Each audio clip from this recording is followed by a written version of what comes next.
بسم اللہ الرحمن الرحیم الحمد للہ وحدہ والصلاة والسلام علی من لا نبی بعدہ اما بعد دورہ روایت حفص من طریق ابن الجزری ہمارا چل رہا تھا۔ آج انشاءاللہ العزیز ہم امام ابن الجزری کی کتابوں کے مصنفین تک جو اسانید ہیں اس کو دیکھیں گے انشاءاللہ۔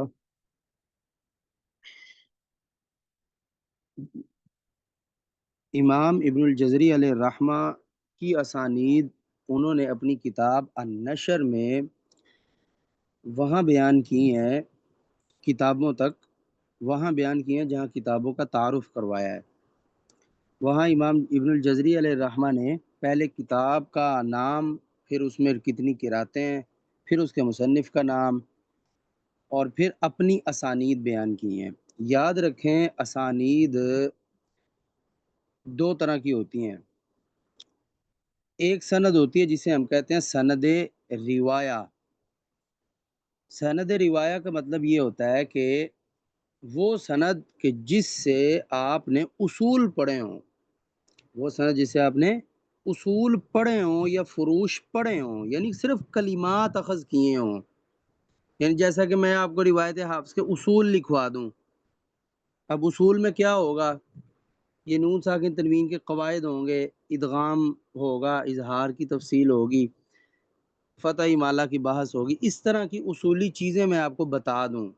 پھر میں بتا دوں قرآن مجید کا کون کون سا کلمہ ایسا ہے جس کو حافظ اس طرح پڑھتے ہیں، یہ باتیں بتانا۔ پھر یہ باتیں چاہے استاد ویسے ہی منہ زبانی بتا دے، چاہے یہ باتیں استاد کسی کتاب سے پڑھا دے، جیسا کہ میں آپ کو شاطبیہ کتاب پڑھا دوں، تیسیر کتاب پڑھا دوں، تذکرہ کتاب پڑھا دوں، تو میں نے آپ کو قرآن مجید تو نہیں نا ابھی تک پڑھایا، میں تو آپ کو صرف باتیں بتا رہا ہوں، کتابوں وغیرہ کتابیں پڑھا رہا ہوں۔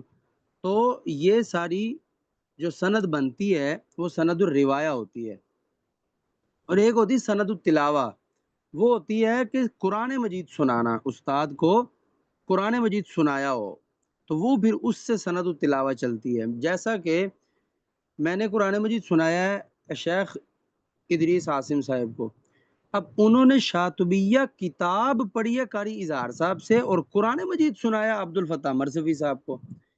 اب میری سند میں جو قاری اظہار صاحب والی سند چلے گی نا وہ سند الروایہ ہوگی، اور جو عبد الفتاح مصری صاحب سے چلے گی وہ سند التلاوہ ہوگی۔ تو یہی چیز امام ابن الجزری نے اپنی ہر سند میں بیان کی ہے۔ یہی چیز پہلے سند الروایہ بیان کی کہ یہ کتاب کس کس سے پڑھی، اور پھر سند التلاوہ بیان کی کہ اس کتاب کے طریقے کے مطابق قرآن مجید کس کس کو سنایا۔ ٹھیک ہے، تو کم سے کم شاطبیہ اور تیسیر کی تفصیلی سند جو ہے وہ ہم نے نقشہ بنایا ہوا ہے، میں آپ کو وہ نقشہ بھیج دیتا ہوں۔ کم سے کم آپ کو وہ تو تفصیلی پتہ ہو، اور اس کی وجہ کیا ہے، میں کیوں کہہ رہا ہوں کہ کم سے کم شاطبیہ اور تیسیر کی تو امام جزری کی تفصیلی سند آپ کو پتہ ہو، یہ میں کیوں کہہ رہا ہوں؟ صرف ان دو کتابوں کی شہرت کی وجہ سے، کہ پوری دنیا میں جب بھی کبھی علم قرات پڑھا جاتا ہے نا، جب بھی پڑھا جاتا ہے تو پہلے انہی دونوں کتابوں کا طریق ہی لیا جاتا ہے، پہلے انہی دو کتابوں کا طریق ہی لیا جاتا ہے۔ تو کم از کم یہ تو آپ امام جزری کی امام شاطبی تک جو یا امام دانی تک جو تفصیلی اسانید ہیں وہ تو ہمیں ضرور بھی ضرور پڑھ لینی چاہیے۔ سعد محترم، جی ایک دفعہ اور اس کا ڈفرینس بتا دیں سند و روایہ اور تلاوہ کا۔ استاد کو قرآن مجید سنایا ہو تو وہ سند التلاوہ ہے، اگر صرف اصول قواعد یا کوئی کتاب پڑھی ہو تو وہ سند الروایہ ہے۔ اوکے ٹھیک ہے۔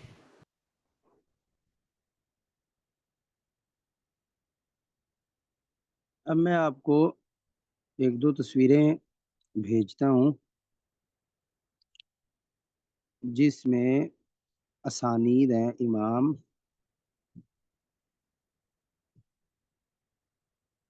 دانی کی، امام دانی تک کی.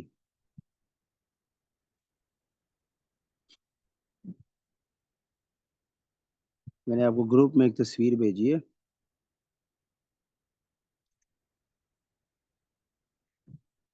یہ اسکرین پہ کوئی لگا سکتا ہے تو لگا لے.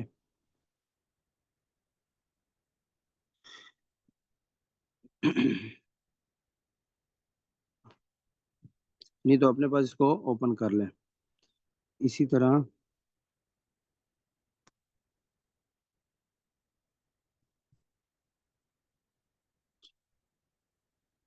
استاد محترم ہوسٹ ہی جو ہے نا وہ لگا سکتے ہیں پکچر.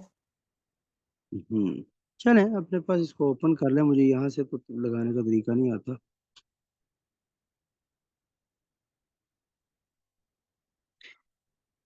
تو پہلے امام ابن الجزری کی امام شاطبی والی اسانید جو ہے وہ آپ دیکھ لیں. دیکھیں اس میں ایک نقشہ بنا ہوا آپ کو نظر آ رہا ہوگا. سب سے نیچے میں نے لکھا امام ابن الجزری. امام ابن الجزری نے یہ 3 اساتذہ ہیں، ایک کا نام 2 بار آیا ہوا ہے. 3 اساتذہ سے شاطبیہ پڑھی ہے. 3 اساتذہ سے شاطبیہ پڑھی ہے. اور ان سے سند کس ترتیب سے چلتی ہے؟ سب سے پہلا بندہ ابن البغدادی. ابن البغدادی سے شاطبیہ پڑھی بھی اور ان کو قرآن مجید اس کے مطابق سنایا بھی. اسی لیے میں نے ابن الجزری سے جو ابن البغدادی کی طرف لائن جا رہی ہے تو وہاں میں نے کیا لکھا ہوا ہے؟ سند الروایت والتلاوہ. تو اس کا کیا مطلب ہوا بھلا؟ کہ ان کو قرآن سنایا بھی ہے اور ان سے اس قرآن کے اصول پڑھے بھی ہیں. پڑھے بھی ہیں. تو ابن البغدادی نے السائغ سے شاطبیہ پڑھی بھی ہے اور ان کو قرآن مجید بھی سنایا ہے. اور سائغ نے الکمال الضریر ان کو قرآن مجید سنایا بھی ہے، شاطبی بھی پڑھی ہے. یہ امام شاطبی کے داماد ہیں. ضریر کہتے ہیں نابینا کو. امام شاطبی بھی نابینا تھے، یہ بھی نابینا تھے. کمال ان کا لقب ہے. ان کا نام میرے ذہن سے نکل گیا ہے، ان کا نام کچھ اور ہے.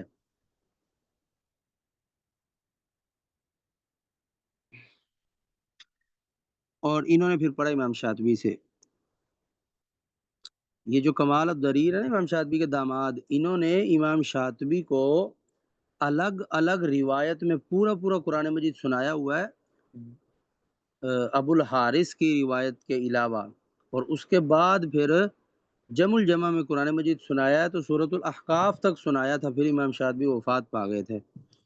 چلیں اس کے بعد دوسرا استاد ہے ابن فزارہ الکفری. سلیمان بن الحسین ابن فزارہ الکفری، یہ دونوں باپ بیٹا ابن فزارہ کے نام سے مشہور ہیں. تو سلیمان بن الحسین فزارہ الکفری جو ہیں، ان سے بھی امام جزری کی جو سند ہے وہ روایہ اور تلاوہ دونوں طرح چلتی ہے. کیا مطلب ہوا کہ ابن فزارہ سے امام جزری نے کتاب بھی پڑھی ہے اور شاطبیہ کتاب کے مطابق قرآن مجید بھی سنایا ہے. اور ابن فزارہ نے پڑھا ابن بدران سے. ابن بدران نے 3 بندوں سے پڑھا ہے. امام شاطبی کے داماد کمال الضریر سے بھی پڑھا ہے، اور بیٹے محمد سے بھی پڑھا ہے، اور یحییٰ بن مکی سے بھی پڑھا ہے. اور ان تینوں نے پھر امام شاطبی سے پڑھا ہے. تو ابن البغدادی کی تو سند ہوئی صرف ایک. بھلا کیسے؟ کہ ابن البغدادی نے پڑھا سائغ سے، سائغ نے کمال الضریر سے، کمال الضریر نے شاطبی سے. یہ ایک سند ہو گئی نا. جی دوسری سند کیا ہے کہ ابن فزارہ نے پڑھا کفری سے، یہ ابن جزری نے پڑھا کفری سے، کفری نے پڑھا ابن بدران سے. اور ابن بدران کے آگے 3 اساتذہ ہیں، تو یہ 3 سندیں ہو گئی نا.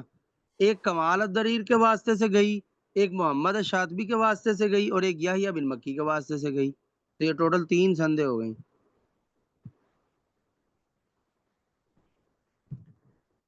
سمجھ آئی بات کہ نہیں؟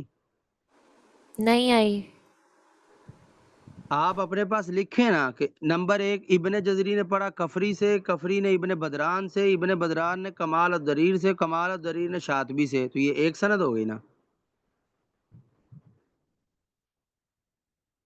جی استاد محترم سمجھ میں آ گیا. اب یہی چیز آپ دوبارہ لکھیں کہ ابن جزری نے پڑھا کفری سے، کفری نے ابن بدران سے، ابن بدران نے محمد شاطبی سے، اس نے اپنے والد شاطبی سے، تو یہ دوسری سند ہو گئی. پھر یہی سند لکھ کے آگے پھر ابن بدران نے یحییٰ بن مکی سے، تو یہ تیسری سند ہو گئی. یہ ٹوٹل 3 سندیں ہو گئی.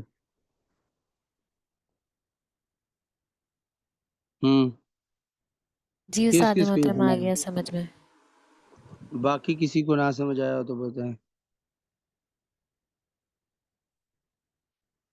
چل اب یہاں تک جو ابھی ہم نے پڑھ لی ہیں ٹوٹل 4 ہو گئی. ایک ہو گئی ابن بغدادی کے طریق سے، واسطے سے، اور ایک ہو گئی ابن فزارہ کی 3 سندیں، تو ٹوٹل 4 ہو گئی. ٹھیک ہے نا.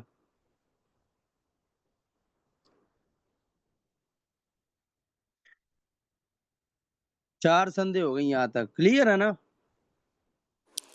استاد محترم ابن فزارہ کی 3 سندیں بولیں گے یا ابن بدران کی 3 سندیں بولیں گے؟ تو ایک ہی بات ہے.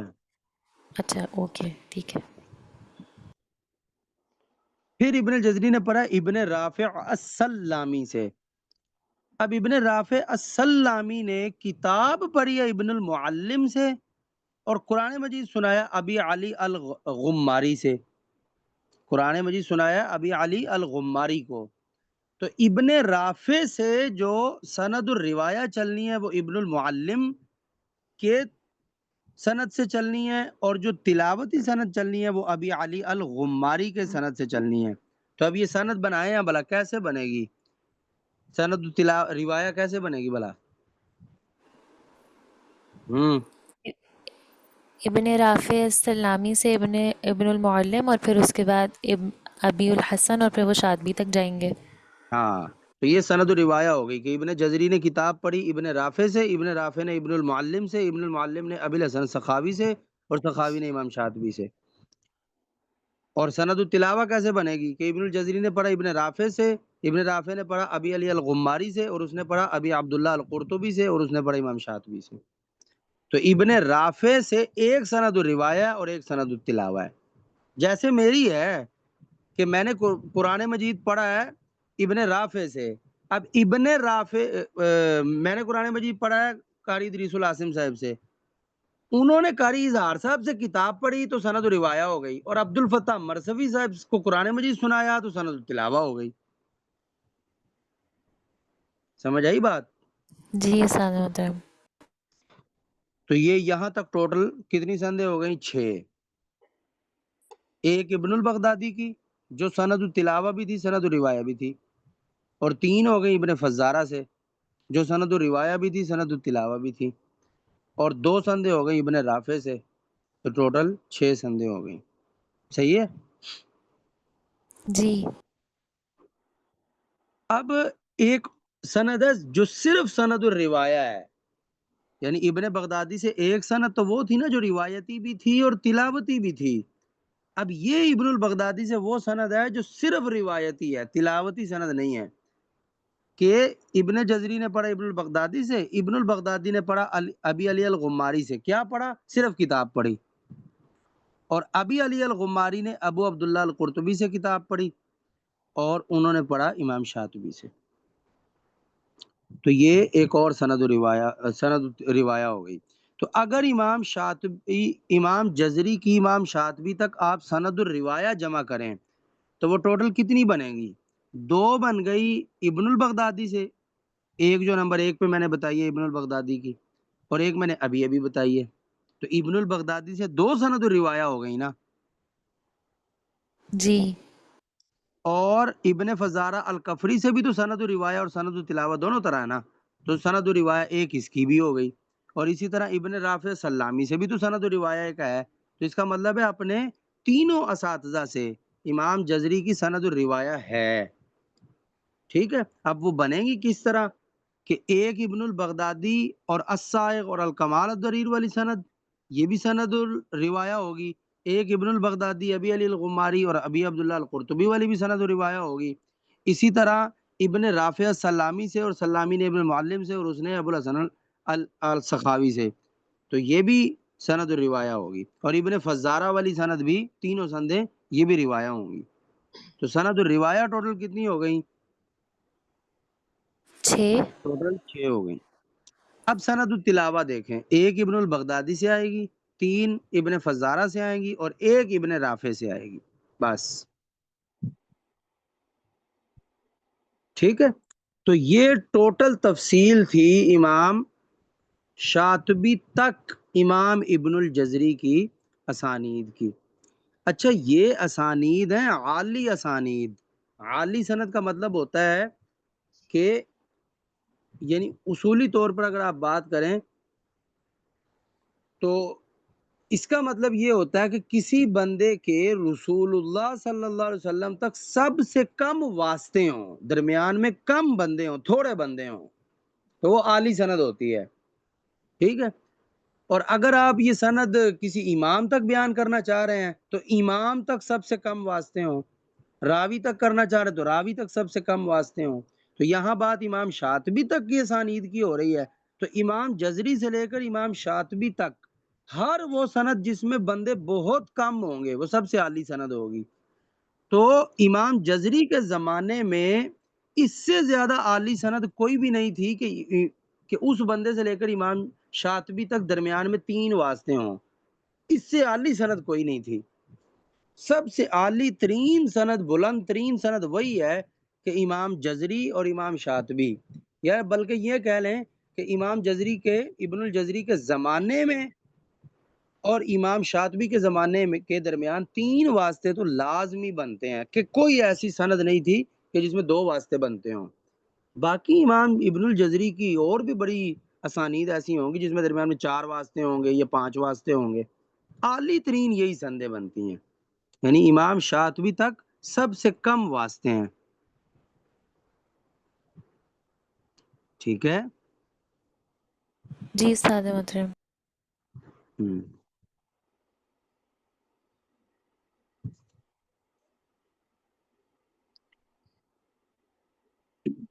تو یہاں ہماری امام شاطبی تک کی اسانید پوری ہو گئی۔ اب آپ کو کوئی ایک آدھ سند اس میں سے یاد کر لیں اپنے لیے پکی پکی، مثال کے طور پہ ابن بغدادی والی سند پکی پکی یاد کر لیں۔ جب بھی کبھی امام شاطبی کے طریق سے کسی کو سند دینی ہو تو ابن الجزری سے امام شاطبی تک کی جو سند ہے نا وہ یہ والی دے دیا کریں، کہ شاہ ابن الجزری نے پڑھا ابن البغدادی سے، انہوں نے السائغ سے، انہوں نے کمال الدریر سے، اور انہوں نے امام شاطبی سے۔ یہ جو ابن البغدادی ہے نا، ان کا لقب ہے، ان کا نام کچھ اور ہے، السائغ کا نام بھی کچھ اور ہے، کمال الدریر کا بھی کچھ اور ہے۔ سائغ یہ سونے کا کام کرتے تھے، اسی لیے ان کو سائغ کہا جاتا ہے۔ اگر آپ لوگ چاہتے ہیں کہ میں آپ کو ان کا نام جو ہے وہ بتا دوں تو وہ پھر آپ اپنے پاس ابھی لکھ لیں، میں آپ کو لکھوا دیتا ہوں۔ امام ابن الجزری کی امام شاطبی تک کی جو سند ہے وہ آپ اپنے پاس اگر محفوظ کرنا چاہتے ہوں تو بہتر بات یہ ہے کہ آپ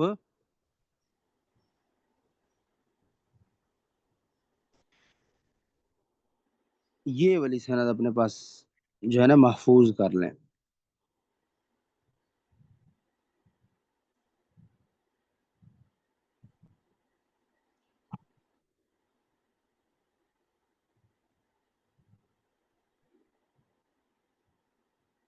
میں آپ کو یہ نام ان کے نا پورے نام لکھوا دیتا ہوں، 1 منٹ۔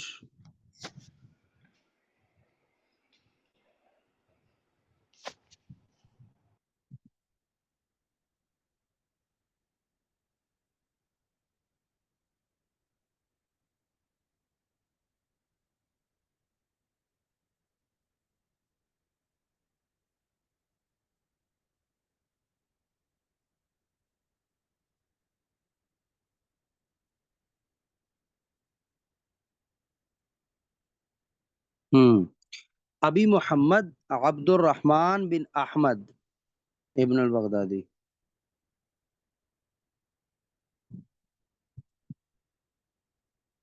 اور یہ جو السائغ ہے ان کا نام ہے محمد بن احمد بن عبد الخالق، اور یہ جو امام شاطبی کے داماد ہیں ان کا نام ہے علی بن شجاع، ٹھیک ہے۔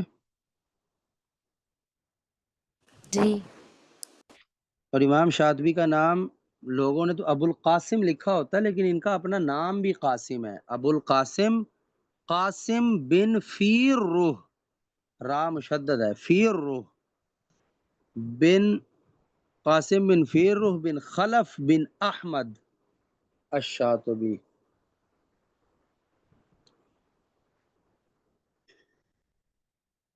تو یہ ایک سند آپ کم از کم یاد کر لیں، زبانی یاد کر لیں کہ امام جزری سے امام شاطبی تک کی سند جو ہے نا، یہ ایک آپ لوگ بنا لیں۔ چلیں، اس کے بعد اب امام،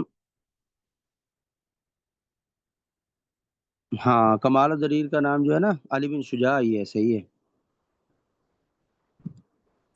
استاد محترم، یہ ہوں، امام شاطبی کے ساتھ حرز الامانی کیوں لکھا جاتا ہے؟ یہ کیا ان کا نام ہے؟ شاطبیہ کتاب کا نام حرز الامانی ہے۔ ان کا نام حرز الامانی، ٹھیک، پورا کتاب کا نام۔ کتاب کا نام ہے حرز الامانی و وجہ التہانی فی القراءات السبع و سبع مثانی۔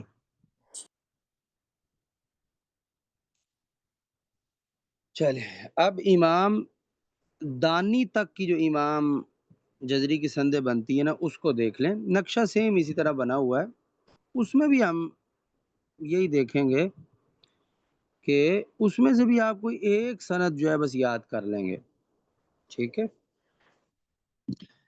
اب اس میں یہ ٹوٹل 9 سندیں بنتی ہیں، اور یہ ساری امام ابن الجزری نے اپنی کتاب تحبیر التیسیر کے شروع میں بیان کی ہیں، ٹھیک ہے۔ تو یہ لائنیں دیکھ کر آپ کو ایزیلی سمجھ آ رہا ہوگا کہ یہ سند کیسے بن رہی ہے۔ سب سے پہلی سند جو ہے نا، وہ میں پہلے ابھی بول دیتا ہوں، کیونکہ یہ والی سند آپ لوگ یاد کر لیجئے گا، یہ والی سند آپ لوگ یاد کر لیجئے گا۔ ابن الجزری نے پڑھا ابن البغدادی سے، انہوں نے پڑھا السائغ سے، انہوں نے پڑھا کمال الدریر سے، انہوں نے پڑھا شاطبی سے۔ یہ سند ابھی آپ پڑھ کے آئے ہیں نا، جو میں نے کہا ہے کہ آپ لوگ یاد کر لیں کہ یہ امام ابن الجزری سے لے کر امام شاطبی تک کی سند ہے، قصیدہ شاطبیہ کی۔ یہی سیم سند تھوڑی سی آگے بڑھ جائے اور امام دانی تک چلی جائے، وہ کتاب التیسیر کی سند بن جاتی ہے۔ تو آپ لوگ یہ والی ایک پوری سند یاد کر لیں، یہ قصیدہ شاطبیہ کی بھی سند ہوگی اور یہ قصیدہ، یہ کتاب التیسیر کی بھی سند ہوگی۔ سمجھ آئی میری یہ بات؟ جی استاد محترم۔ چلیں، تو پھر امام شاطبی نے پڑھا ابن حذیل سے، اور ابن حذیل نے پڑھا ابی داؤد ابن نجاح سے، اور ابن نجاح نے پڑھا امام ابو عامر الدانی سے، ٹھیک ہے۔ استاد محترم، اسے بھی اعلی سند کہیں گے؟ ہاں، یہ بھی بہت عالی سند ہے۔ امام شاطبی کی امام دانی تک کی جو عالی ترین سند ہے وہ یہ ہے کہ شاطبی نے ابن حذیل سے پڑھا، ابن حذیل نے ابن نجاح سے پڑھا، ابن نجاح نے دانی سے پڑھا۔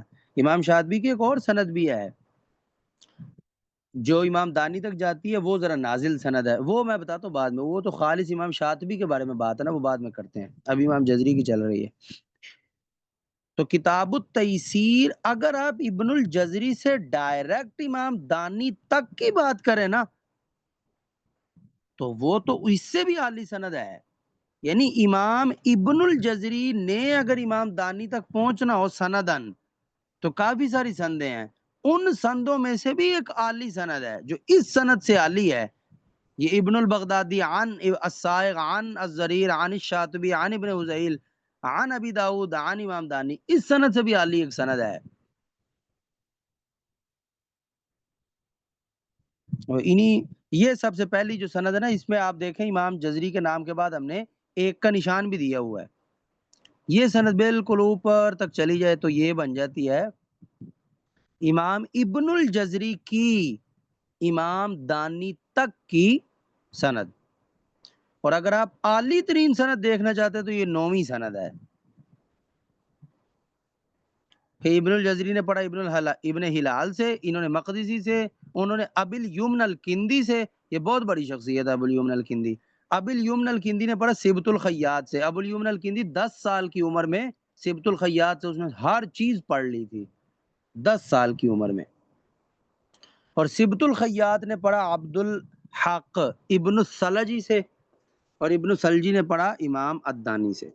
یہ ابن الجزری کی امام دانی تک کی سب سے اعلی سند ہے،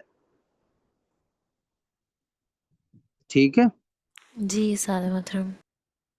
اور اس کے بالکل ساتھ جو سند لکھی ہوئی ہے وہ بھی اسی طرح ہی سب سے اعلی ہے کہ امام ابن الجزری نے پڑھا ابی العباس السویداوی سے، اور انہوں نے پڑھا ابن زکنون سے، انہوں نے پڑھا ابن مشلیون سے، انہوں نے پڑھا ابن ابی جمرہ سے، انہوں نے اپنے والد سے پڑھا، انہوں نے امام دانی سے پڑھا۔ یہ ویسے پڑھنے کی سند نہیں ہے، یہ صرف امام جزری کو اجازہ ملا ہوا ہے کہ امام جزری کو اجازت دی تھی کہ تم میری سند بھی چلا سکتے ہو، تمہیں اجازت ہے، تو یہ اجازے والی سند ہے۔ اس سے امام جزری نے استفادہ ضرور کیا ہوگا لیکن اس طرح نہیں پڑھا جس طرح باقی اساتذہ سے پڑھا۔ اور یہ ابن ہلال سے کتاب پڑھی نہیں ہے، بلکہ ابن ہلال پڑھا رہے تھے اور سنی ہے، یا پھر کوئی اور شاگرد ابن ہلال کو سنا رہا تھا اور امام جزری وہاں پہ موجود تھے اور سن رہے تھے، تو اسے کہتے ہیں سماعن۔ یہ سماعاتی سند ہے، یہ سماعی سند ہے، اور یہ جو ساتھ والی ہے وہ اجازتی سند ہے، یعنی اس کو ہم سند الاجازہ کہہ دیتے ہوتے ہیں اور اسے سند سماعن کہہ دیتے ہیں، ٹھیک ہے۔ تو یہ سنیے اعلی ترین سندوں میں سے والدہ لکھا ہے، والدہ یا والد ادھر ہوگا؟ یہ والدہ ہو لکھا ہوا ہے، والدہ نہیں لکھا ہوا۔ یہ بعض کتابوں کے ٹائٹل پہ آپ دیکھتے ہیں کہ مصنف ہوتا مرد ہے اور لکھا ہوتا ہے مصنفہ، یہ تالیف مؤلفہ لکھا ہوتا ہے، دیکھا ہے کبھی نہیں کوئی سر۔ کتاب پڑھی ہو اور اس کے ٹائٹل پہ مصنف کا نام میں اوپر لکھا ہوتا ہے مصنفہ، یہ لکھا ہوتا ہے مؤلفہ، وہ مؤلفہ نہیں لکھا ہوتا، وہ لکھا ہوتا ہے مؤلفہ ہو، اس کا مطلب ہے اس کتاب کا مصنف، یہ لکھا ہوا والدہ ہو۔ یا پھر اس کو اگر عربی جملے میں بولیں تو اس طرح ہوگا ابن ابی جمرہ عن والدی ہی، اپنے والد سے، ٹھیک ہے۔ تو استاد محترم والد کا نام کیوں نہیں دیا گیا؟ ادھر ایک اور بھی ابن فزارہ یہاں میں بھی والدہ ابی لکھا ہوا ہے۔ جمرہ ہے نا والد، ابن ابی جمرہ تو نیچے نام آ تو گیا ہے، ابی جی جمرہ کا بیٹا، ہم، مختصر لکھا ہوا نا، اتنی لمبی ڈیٹیل کہاں لکھی جائے گی یہاں پہ، یہ چھوٹے سے نقشے میں کیا کیا لکھیں، ٹھیک ہے۔ جی سادہ محترم۔ چلیں، تو ٹوٹل یہ 9 سندیں بنتی ہیں، سیدھی سیدھی آپ لوگ کر سکتے ہیں۔ ابن جزری کی دوسری سند ابن السائغ کی طرف سے جا رہی ہے، یہ ابن السائغ اس سائغ کا بیٹا نہیں ہے، یہ سائغ اور ہے اور ابن السائغ کوئی اور ابن السائغ ہے، ایسا نہیں ہے کہ یہ سائغ کا بیٹا ابن السائغ ہے، ٹھیک ہے۔ تو امام جزری ابن السائغ سے پڑھا اور ابن السائغ نے سائغ سے پڑھا اور وہ پھر سند اوپر تک، ٹھیک ہے۔ اسی طرح ابن جزری نے پڑھا ابن فزارہ سے، سلیمان ابن فزارہ سے، اس نے اپنے والد سے پڑھا حسین ابن فزارہ سے، اور اس نے پڑھا لورقی سے، لورقی نے 3 لوگوں سے پڑھا ہے، غافقی، المرادی اور الحصار سے، ان تینوں نے ابن حزیل سے پڑھا ہے اور ابن حزیل نے ابن نجاز ابن دانی سے پڑھا۔ تو یہ ابن فزارہ کی 3 سندیں ہو گئیں۔ پھر ابن جزری نے پڑھا ابن لبان سے، ابن لبان نے مرادی سے، مرادی نے شبارتی سے، شبارتی نے حصار سے، اور اس نے ابن حزیل سے۔ پھر ابن لبان نے ابن جابر القیسی سے، انہوں نے ابن غماس سے، انہوں نے ابن سالمون سے، اور اس نے ابن حزیل سے، اور اس نے ابن نجاح سے، انہوں نے امام دانی سے، اور اگلی 2 سندیں میں پہلے بیان کر چکا ہوں۔ تو یہ ٹوٹل 9 سندیں ہو گئی، یہ سمجھ آ گئی ہیں سندیں؟ نقشے کو دیکھ کر ویسے بھی سمجھ آ تو رہی ہیں۔ جی سادہ محترم۔ آگے ابھی ہم بات کر رہے ہیں نا حفظ کی، تو اس میں جو لکھا ہوا ہے روایت ورش فقط، یہ جو بلو سے کلر میں سند نمبر 7 ہے، جو اس کو اوپر دیکھیں دیا گیا ہے جو، ابھی مجھے یہ بتانے تو دیں، اوکے جی ٹھیک ہے۔ یہ ٹوٹل 9 سندیں ہیں جو ابن الجزری کی امام دانی تک جاتی ہیں، ٹھیک ہے۔ تو ان میں سے بھی ایک سند تو کم از کم یاد ہونی چاہیے، کتاب التیسیر کی شہرت کی وجہ سے۔ یہ کتاب التیسیر کی سندیں ہیں ساری جو امام دانی نے لکھی ہے نا۔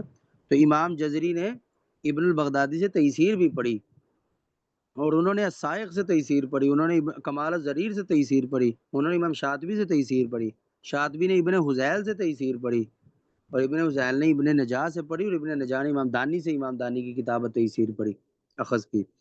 تو یہ والی سند آپ یاد کر لیں. اس سند کا فائدہ آپ کو یہ ہوگا کہ یہی سیم سند امام ابن الجزری سے امام شاطبی تک چلی جاتی ہے اور یہی سیم سند جو ہے تھوڑی سی اوپر اگر امام دانی تک لے جائیں تو پھر وہ تیسیر کی سند بھی بن جاتی ہے.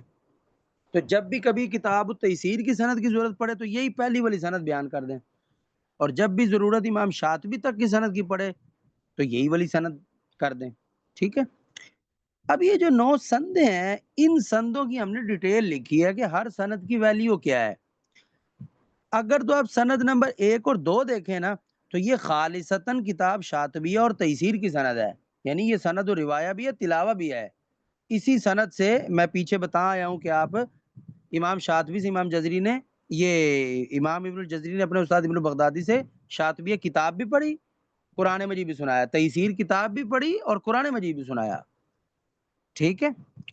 اور سند نمبر 3 سے لے کر سند نمبر 9 تک کی جو سندیں ہیں نا یہ صرف کتاب التیسیر کی سندیں ہیں, اس میں پھر شاطبی کا کوئی لینا دینا نہیں ہے. سند نمبر 3 سے لے کے سند نمبر 9 تک ساری سندیں خالصتاً کتاب التیسیر کی سندیں ہیں. اس میں پھر امام شاطبی کا درمیان میں لین دین نہیں ہوتا. ٹھیک ہے. اچھا, اسی 3 نمبر سند سے لے کے 9 نمبر تک کی جو سندیں ہیں نا ان میں سے یہ جو سند نمبر 1 سے سند نمبر 1 سے 2 پہلی اور دوسری کا تو بات ہو چکی ہے نا, وہ چھوڑ دیں.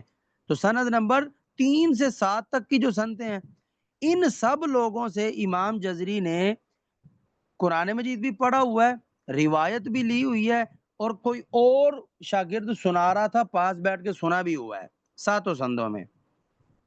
یہ اس طرح کی مکس سندیں ہیں ساری. ٹھیک ہے نا, انہوں نے اکٹھی کر دی ہیں, قرآتی سندیں بھی ہیں, روایتی بھی ہیں اور سماعت بھی ہیں.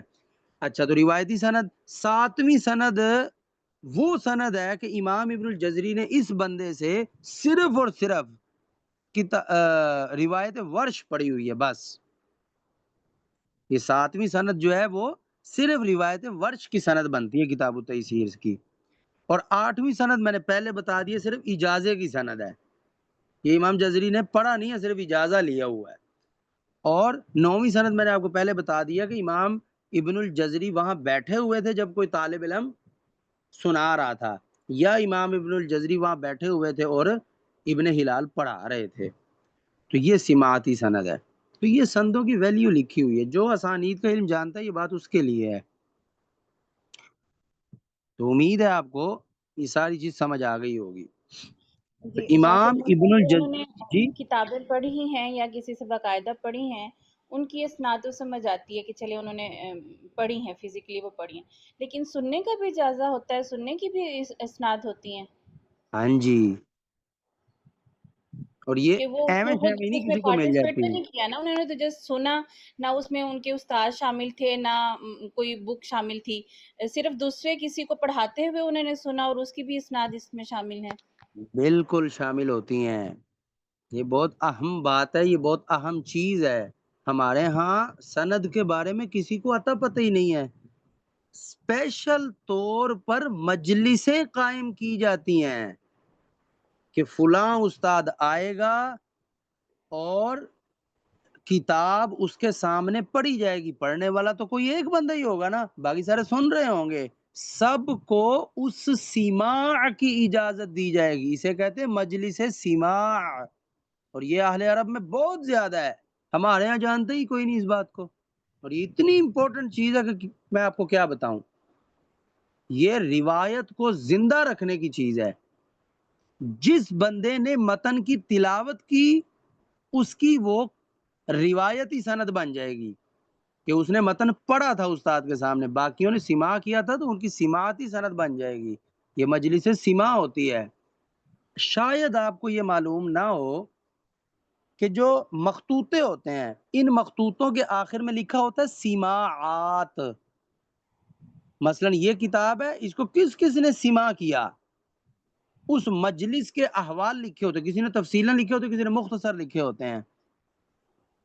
اس کو سماع کہتے ہیں. سماع یہ فلاں تاریخ کو فلاں جگہ بیٹھ کر یہ کتاب سنی اس نے بھی سنی، اس نے بھی سنی، اس نے بھی سنی، اس نے بھی سنی، اس نے بھی سنی. اور یہ اتنی امپورٹنٹ بات ہے کہ میں آپ کو کیا بتاؤں. ہمارے ہاں اس کی ویلیو کوئی نہیں ہے نا، جانتے ہی کوئی نہیں سند کو، سمجھتے ہی کوئی نہیں سند کو. اور یہ اہم شہم ہر بندے کو نہیں مل جاتی ہوتی، اسے آتا جاتا بھی ہو. مثال کے طور پر کہیں پہ کتاب التیسیر پڑھی جا رہی ہوگی اور آپ جا کے بیٹھ جائیں اور سن کے اجازت لے لیں، یہ سسٹم نہیں ہوتا. اس کو سب کچھ آتا ہوتا ہے، پہلے سے ہی اس بندے کو سب کچھ آتا ہوتا ہے. وہ مجلس میں ساتھ بیٹھا ہوتا ہے تو وہ بھی اس بڑے استاد سے اپنی نسبت قائم کرنے کے لیے اسے اجازت لے لیتا ہے اور سماع کا اجازت لے لیتا ہے. اس کا یہ نہیں ہوتا کہ ایک جاہل سے بندہ بھی وہاں بیٹھا ہو اور وہ سماعت کر لے تو بس ٹھیک ہے، اس کی بھی سماعت ہوگی، اس کی نہیں ہو گئی. تو یہ سند کی مختلف اقسام ہیں. یہ جو میں نے 2 اقسام بتائی ہیں وہ میں نے قرات سے ریلیٹڈ بتائی ہیں کہ قرات میں جب بندہ کوئی بھی اپنی سند بیان کرتا ہے 2 طرح کی سندیں بیان کرتا ہے، قراءتی بھی اور روایتی بھی. یعنی تلاوتی اور قراءتی ایک ہی لفظ ہے نا، قراءتی اور تلاوتی سند یا پھر روایتی سند. اب یہی روایتی سند مختلف طرح سے ہو سکتی ہے. کتاب پڑھی ہو، ویسے ہی اس کتاب کے اصول پڑھائے ہوں استاد نے، کتاب چاہے نہ پڑھائی ہو، یا کوئی طالب علم سنا رہا ہو، ساتھ بیٹھ کے سنی ہو، یا مل کے سنی ہو کہ آدھی اس نے سنائی ہو آدھی اس نے سنائی ہو. یہ جیسے حدیث کی کتابوں میں بھی ہوتا ہے. اور وہ بہت سی طرح کی ہوتی ہیں پھر روایتی سندیں. تلاوتی سند یہی ہوتی ہے کہ اسی کتاب کے مطابق سنایا ہو. سمجھ لگ گئی؟ جی جی سر. تو ابن الجزری کی اسی طرح ہر کتاب کی، وہ جو 64 کتابیں میں نے بتائی تھی نا، 64 کی 64 کتابوں کی اسی طرح سے سندیں ہیں. لیکن میں آپ کو صرف شاطبیہ اور تیسیر کی تفصیلی سند پڑھا رہا ہوں کتابوں کے یعنی وزن کی وجہ سے. دنیا میں بہت زیادہ شہرت ہے ان کی. امام دانی بہت بڑا امام ہے، بہت بڑی شخصیت ہے، بہت بڑی شخصیت ہے. یہی چیز امام شاطبی کی بھی ہے کہ بہت بڑی شخصیت ہے یہ بھی. اور امام شاطبی امام دانی کا اتنا احترام کرتے تھے کہ امام شاطبی نے کوئی بھی کتاب لکھی ہے نا اس کو امام دانی کے انڈر رہ کے لکھی ہے. حالانکہ کتاب اپنی ہے، ان کی ذاتی ہے. جیسا کہ شاطبیہ ہے، کہا یہ جاتا ہے کہ یہ کتاب التیسیر کا اختصار ہے، لیکن اس کا صرف اتنا ہی نہیں ہے کہ یہ صرف کتاب التیسیر کا اختصار ہے اور بس بات ختم، اور شاطبیہ کوئی چیز ہی نہیں ہے. شاطبیہ خود پوری ایک مستقل کتاب ہے. لیکن امام شاطبی نے امام دانی کے احترام میں اور عاجزی کرتے ہوئے اپنی کتاب کو تیسیر کے انڈر میں رکھا ہے کہ میں کتاب التیسیر کا اختصار کر رہا ہوں. میں کوئی بڑا عالم نہیں ہوں کہ میں کوئی کتاب لکھ رہا ہوں، مجھے کیا آتا ہے. لیکن پھر ہر عالم ہلکا پھلکا سا اپنا اظہار بھی تو کرتا ہے نا. پھر انہوں نے بڑی عاجزی کے بعد دبے لفظوں میں ہلکا سا، بہت ہلکا پھلکا سا بتایا کہ میں کتاب میں اضافے بھی کروں گا، میں وہ چیزیں بھی بیان کروں گا جو میں نے دوسرے اساتذہ سے پڑھی ہیں، دوسری سندوں سے پڑھی ہیں. لیکن امام دانی کا اتنا احترام کرتے ہیں کہ اپنی کتاب کی اصل کتاب التیسیر کو بنایا ہے. کسی کتاب کو بھی بنا سکتے تھے، بلکہ کسی کتاب کو بنائے بغیر بھی کتاب تیار کر سکتے تھے. کسی کتاب کو اصل نہ بناتے، جو اپنے اساتذہ سے پڑھا وہ بات ڈائریکٹ بیان کر دیتے. ٹھیک ہے. تو امام ابن الجزری کی امام شاطبی تک، پھر امام شاطبی سے امام دانی تک، یہ سند آپ کو پتہ چل گئی. اور پھر امام ابن الجزری سے امام دانی تک ڈائریکٹ جو سند ہیں وہ بھی آپ کو پتہ چل گئی. اب آپ ان میں سے پہلی سند جو ہے وہ یاد کر لیں تو فائدہ یہ ہو جائے گا کہ وہ شاطبی کی بھی سند ہے اور وہ تیسیر کی بھی سند ہے. کلیئر ہے نا؟ جب آپ نے شاطبی تک کی سند بیان کرنی ہو تو ابن البغدادیانی سائغن کا مال دریان شاطبی، اور جب آپ نے دانی تک بیان کرنی ہو تو اسی سند کو آگے لے جائیں کہ شاطبی نے ابن عزیل سے، ابن عزیل نے امام ابن نجاح سے، اور ابن نجاح نے دانی سے پڑھا. یہاں تک کی بات کلیئر ہے؟ جی سر. جی استاد محترم. اب اسی طرح ہر کتاب کی ایک ایک سند ہے، تو وہ میں ایک ایک سند آپ کو بتا دوں گا تو وہ اپنے پاس آپ لکھ لیجئے گا تو وہ آپ کو کافی ہوگی. ہر جگہ پھر وہی استعمال کرتے جائیے گا. یعنی کتاب تک. جی ایک بات پوچھنی ہے کہ آپ نے بتایا کہ جو اسناد ہیں یہ قرات سے بھی ہیں کہ اگر تلاوت سناتے ہیں پھر روایت کے کتاب سے وہ چلتی ہے اور سامان سننے کے لحاظ سے یہ اسناد ہیں.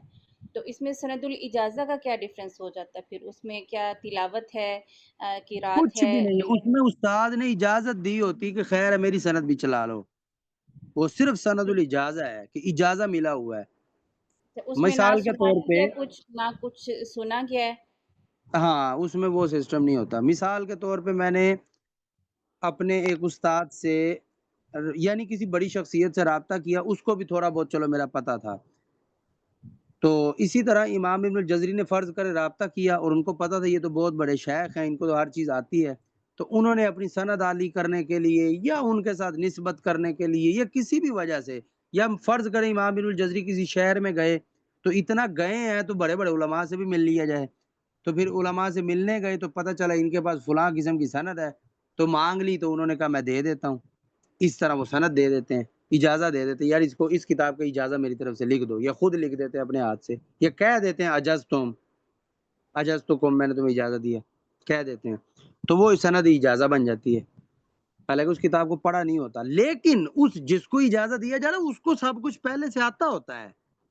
یہ اجازیں ہمیں بانٹتے نہیں پھرتے تھے یہ لوگ کہ کوئی بھی آیا تو منہ اٹھا کے اجازت دے دیا.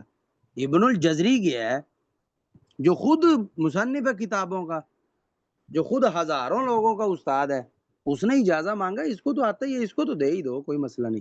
یہ سسٹم ہے. جی. یہ سندیں بڑی اہمیت کی عامل ہیں، بہت اہمیت کی عامل ہیں، جس سے ہم کوسوں دور ہیں. حالانکہ سوا بغیر سند کے تو علم نہیں ہوتا، پڑھنا ہی نہیں چاہیے. دیکھا جائے تو رسول اللہ صلی اللہ علیہ وسلم کے بھی بہت سے فرامین ایسے ہیں جو ہمیں اسی چیز کی طرف اشارہ کرتے ہیں، پہلے دیکھو کس سے پڑھ رہے ہو، یہ سند کی طرف ہی اشارہ ہے. اسی طرح پڑھو جس طرح پڑھایا گیا ہے، یہ بھی اسی سند کی طرف اشارہ ہے، تو اسی سند کے حساب سے پڑھو جس سند کے حساب سے پڑھ رہے ہو. تو ہم تک تو ہم لوگوں نے جب امام احمد بن حنبل فرماتے ہیں نا، لوگوں نے جب دین میں باتیں گھڑنا شروع کر دی تو ہم نے سندوں کا طلب شروع کر دی کہ ہاں ابھی یہ بات سنی کس سے ہے بھائی بتاؤ. ہم تک تو دین کی، بلکہ دنیا میں جتنی امتیں ہوئی ہیں یہ واحد امت ہے کہ جس نے اپنا دین، اپنی کتاب، اپنی ہر چیز سند سے سنبھالی ہوئی ہے. یعنی ایک ایک بندے کے پاس ریکارڈ موجود ہے کہ میں نے یہ چیز اس سے پڑھی، اس نے اس سے پڑھی، اس نے اس سے پڑھی، اس نے اس سے پڑھی، آخر تک ایک ایک چیز کا ریکارڈ موجود ہے. یہ صرف اسی امت کا خاصہ ہے. لیکن یہ حیرت کی بات ہے ہماری طرف یہ رجحان زیادہ نہیں ہے اس کا. تو یہ ہونا چاہیے، یہ لازماً ہونا چاہیے. آپ جو چیز پڑھ رہے ہیں آپ کی توڑ اس چیز تک سند ہونی چاہیے. چلیں بہرحال باتیں زیادہ ہیں، میں آگے آپ کو ہر کتاب کی ایک ایک سند جو ہے وہ لکھوا دوں گا، تو جب بھی اس کتاب کا دوبارہ نام آئے گا تو وہی سند آپ ابن الجزری کی اس کتاب کے مصنف تک لگا دیا کریں گے. تو اب امام شاطبی سے امام دانی تک کی جو اسانید ہے اس کو دیکھ لیتے ہیں، پھر بات کو ایک بار ہم کنکلوڈ ختم کر دیں گے اپنی یہاں تک. یہ ایک امپورٹنٹ پوائنٹ ہے، یہ لازمی بتانے والا ہے، جسے اچھے طریقے سے سمجھ بھی لیں آپ. یہ دیکھ لیں گروپ میں، ایک تصویر میں نے بھیجی ہے آپ کو.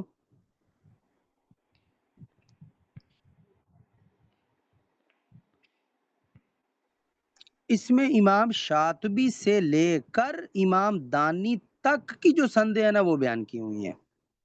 ٹھیک ہے، دیکھیں امام شاطبی نے پڑھا ابن حذیل سے اور النفزی سے، دو طرف لائن جا رہی ہے نا. امام شاطبی نے پڑھا، یہ باقی کیا ڈیٹیل لکھی ہوئی ہے اس کی طرف دیکھنے کی ضرورت نہیں ہے، صرف ناموں کو دیکھیں. امام شاطبی نے پڑھا ابن حذیل سے، ابن حذیل نے پڑھا ابن نجا سے، اور ابن نجا نے پڑھا امام دانی سے. ایک سند یہ ہو گئی نا، یہ سند آپ پیچھے پڑھا ہیں، یہ عالی سند ہے. چلیں اس سے ہٹ کے ایک اور سند ہے امام شاطبی کی کہ امام شاطبی نے پڑھا النفزی سے، النفزی نے پڑھا ابن غلام الفرس سے، ابن غلام الفرس نے پڑھا تین بندوں سے، یہاں ہم نے تین کا نام لکھا ہے اور بھی دو تین ہیں. نمبر ایک ابن البیاض، نمبر 2 ابن دوش، نمبر 3 ابن نجاح، اور ان تینوں نے پڑھا امام دانی سے. ٹھیک ہے. امام شاطبی کی امام دانی تک کی جو سند ہے نا، وہ چاہے 50 سندیں بھی بنتی ہوں، وہ ایک سند کے حکم میں ہوتی ہے. باقی اور کسی کتاب میں یہ والا سسٹم نہیں ہے. کتاب کے مصنف سے لے کر آگے حفظ تک جو سندیں ہوتی ہیں نا، وہ ساری کاؤنٹ کی جاتی ہیں. لیکن امام شاطبی کی امام دانی تک کی جو سند ہے نا، اس کو ایک ہی کاؤنٹ کیا جاتا ہے. تو امام ابن الجزری کا طریقہ کیا ہے کہ تیسیر اور شاطبیہ کے طریق کو ضرور الگ الگ گنتے ہیں، کہ یعنی ایک طریق امام شاطبی کی کتاب میں بیان ہوا ہے اور وہ طریق کتاب التیسیر میں بھی بیان ہوا ہے. تو اس کی گنتی الگ ہوگی کہ شاطبیہ کا طریق الگ ہو گئی، نمبر 1 ہو گیا. تیسیر کا طریق یہ نمبر 2 ہو گیا. اب جو امام شاطبی کی سند چلنی ہے نا، وہ حفظ تک جانی ہے تو دانی کے واسطے سے ہی اوپر جانی ہے نا. امام شاطبی کی سند جب چل کر اوپر حفظ تک جانی ہے تو درمیان میں دانی نے آنا ہی ہے نا.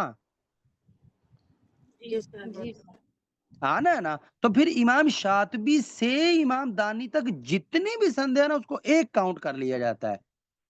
ہاں، امام شاطبی کی سند جب گننی ہونا تو کتاب التیسیر کی سند سے اوپر گنا جاتا ہے.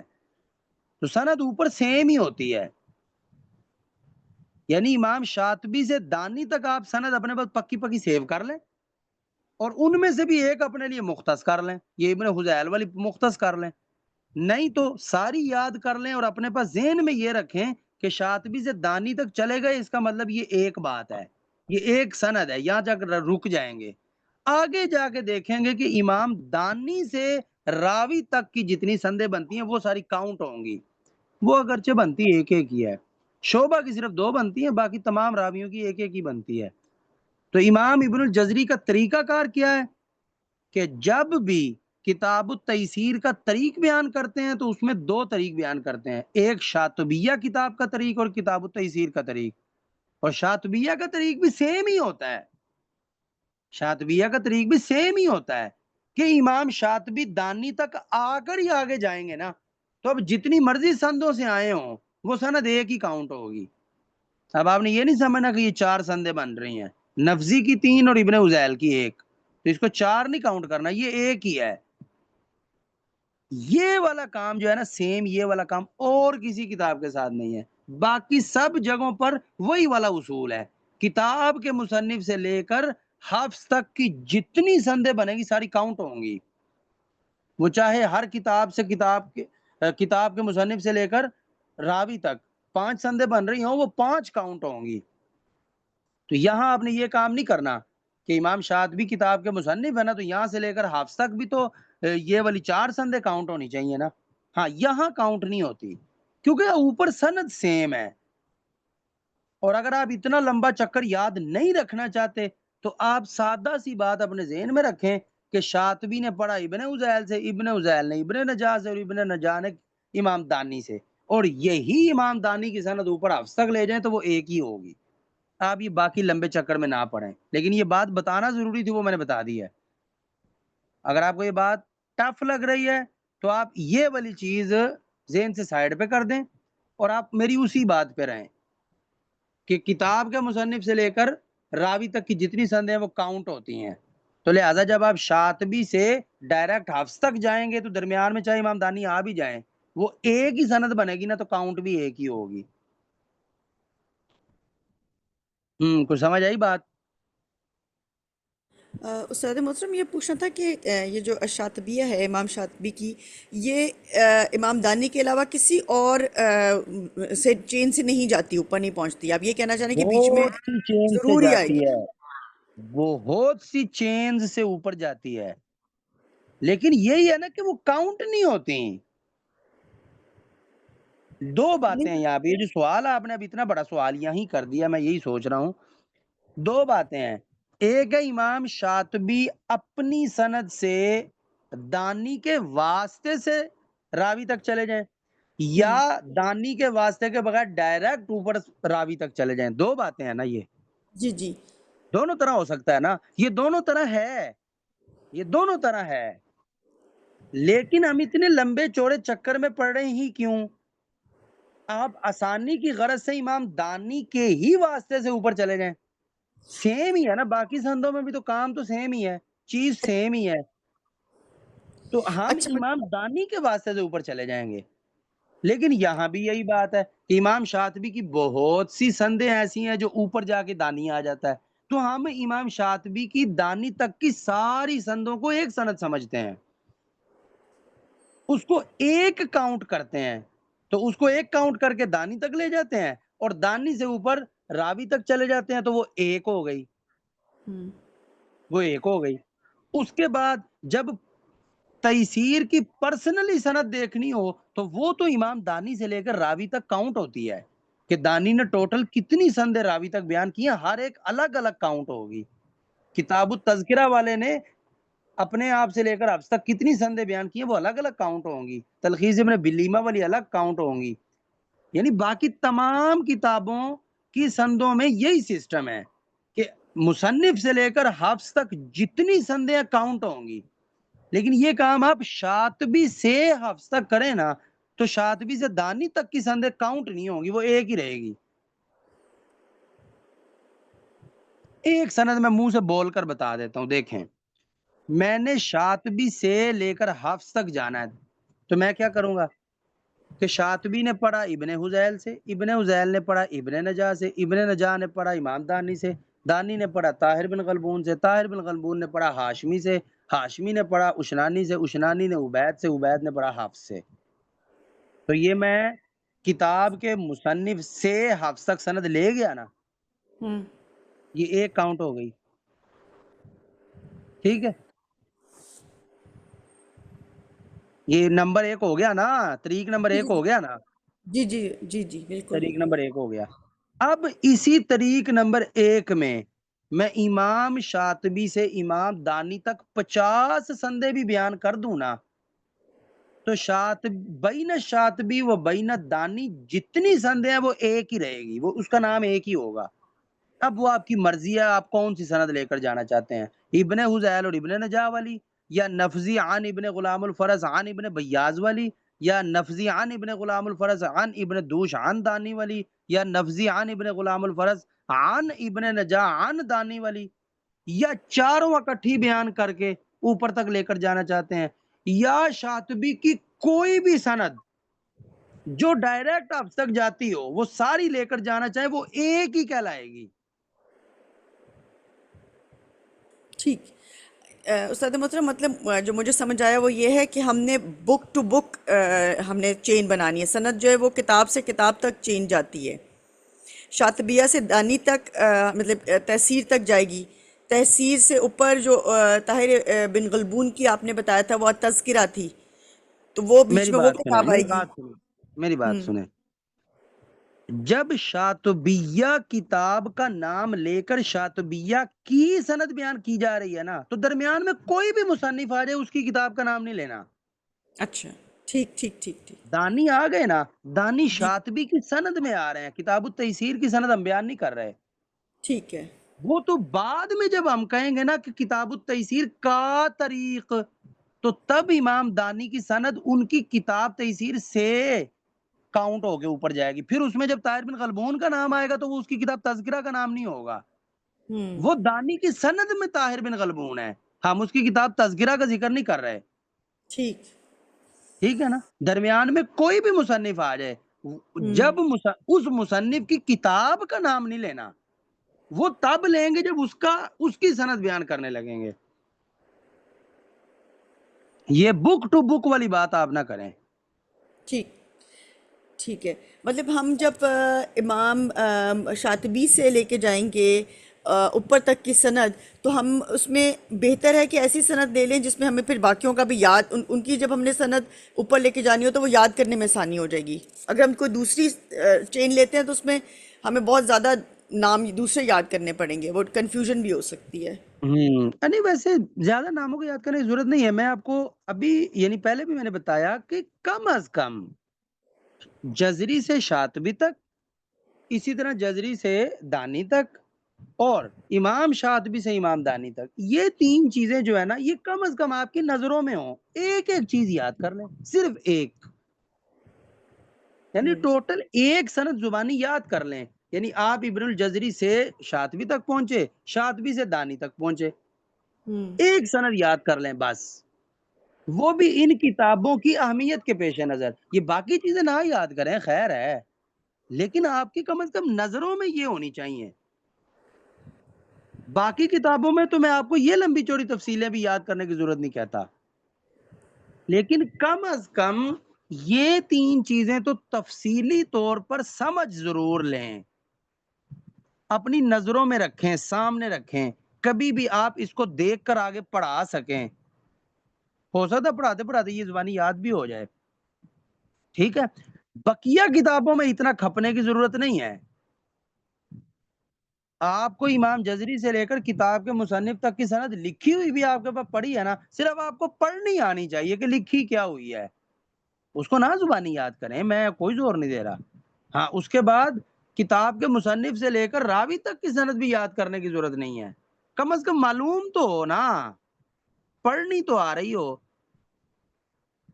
اور یہ میرا ذاتی ایک وہ ہے، یعنی پسند ہے کہ کم از کم امام جزری سے امام شاطبی تک اور امام شاطبی سے امام دانی تک کی سند تو یاد ہی ہونی چاہیے. یہ میرا ایک پرسنل ہے.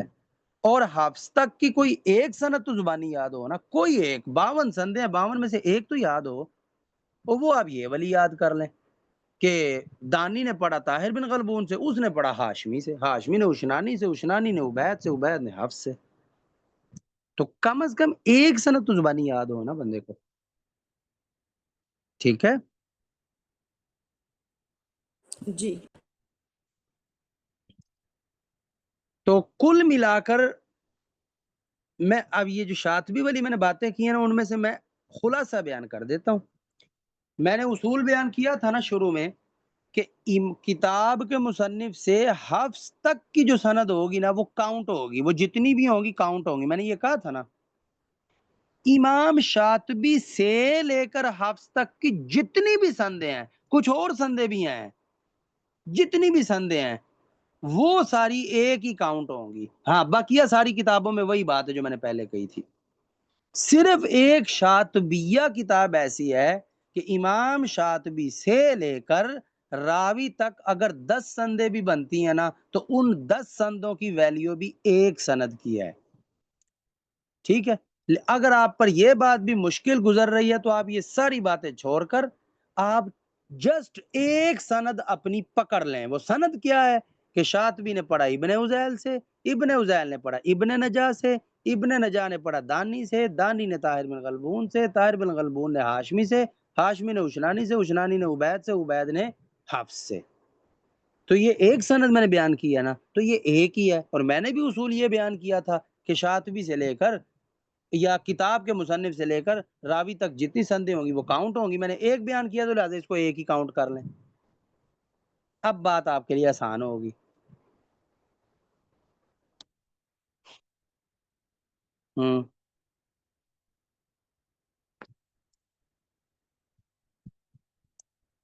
بولے ہیں کچھ سمجھ آئی؟ جی جی سمجھ آ گئی ہے. چل تو یہاں پہنچ کر ہماری دو کتابوں کی، یہ دو بھی کیا صرف ابھی تک تو ایک ہی ہوئی ہے شاطبیہ کی. اس کے بعد ہم ہر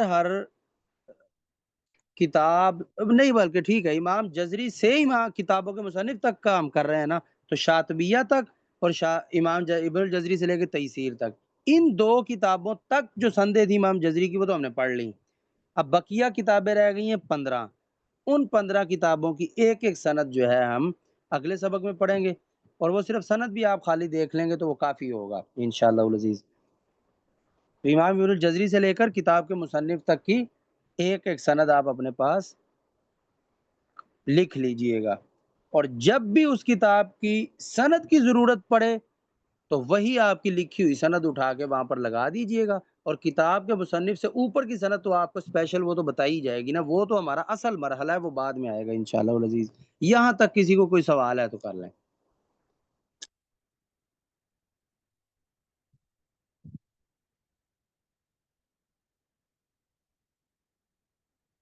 چلیں جزاکم اللہ خیر، بارک اللہ فیکم، حیاکم اللہ تعالی.